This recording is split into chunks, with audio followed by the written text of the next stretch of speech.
welcome to The Explainer. Today, we're diving into the incredibly tense diplomatic talks in Islamabad between Iran and the United States. Now, this isn't just another political meeting. This is a high-stakes gamble that could literally redraw the map of the Middle East. So, you might be wondering, how can a simple negotiation turn into a life-or-death mission?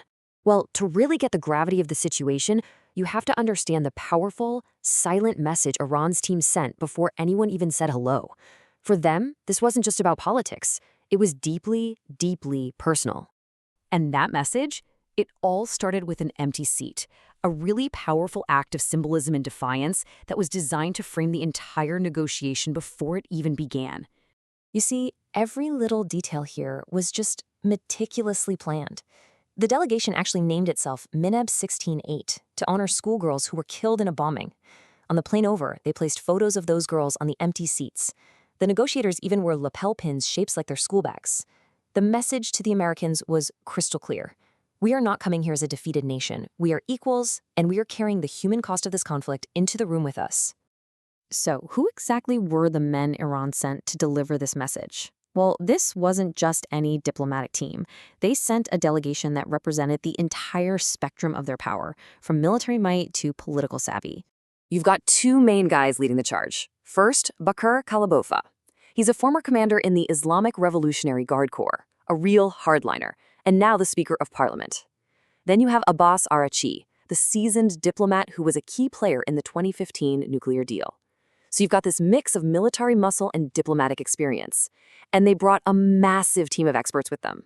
This sent another clear signal. We have the full authority to make a deal, right here, right now.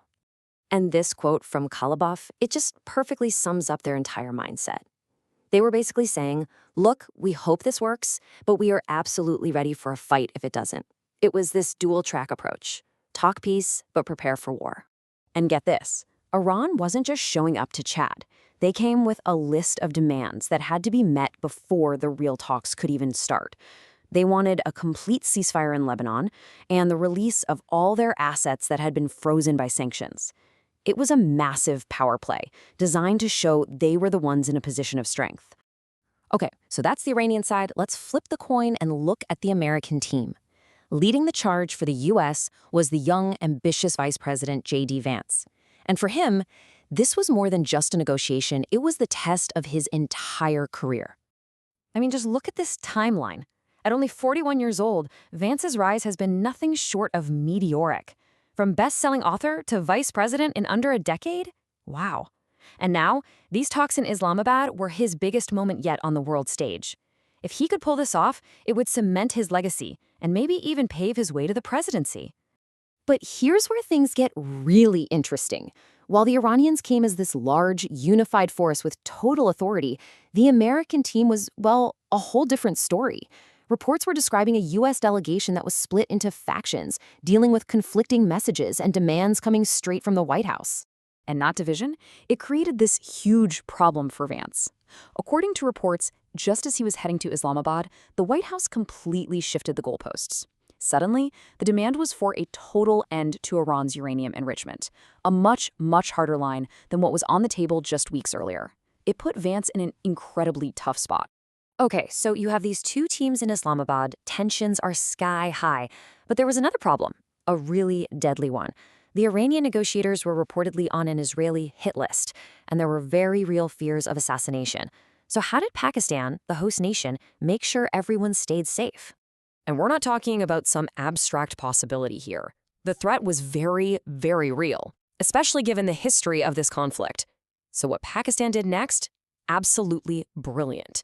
They called it the Serena Hotel Gambit. It was so simple, yet so effective. Pakistan put both the American and the Iranian teams in the same high-security hotel. The logic was basically a game of checkmate. With the American vice president inside the building, there was no way any foreign power would risk an attack without causing a massive international incident with the U.S. It was a genius move that secured the entire negotiation.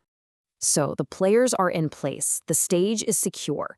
Let's just take a step back and look at what was really on the line here.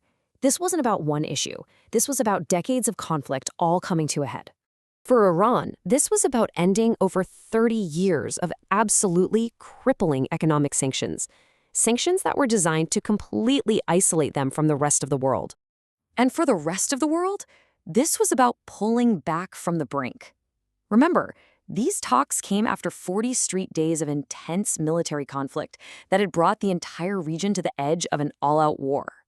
So everything, decades of bad blood, the very real threat of war, and maybe, just maybe, a tiny sliver of hope for a new beginning, it was all happening inside the walls of this one hotel in Islamabad. The stakes could not have been higher. And in the end, it all boils down to this one fundamental question. After all the hostility, all the mistrust, can you actually build a lasting peace? Can a deal like this ever work when trust is the most valuable and the absolute rarest thing in the room? That's what the world was waiting to find out.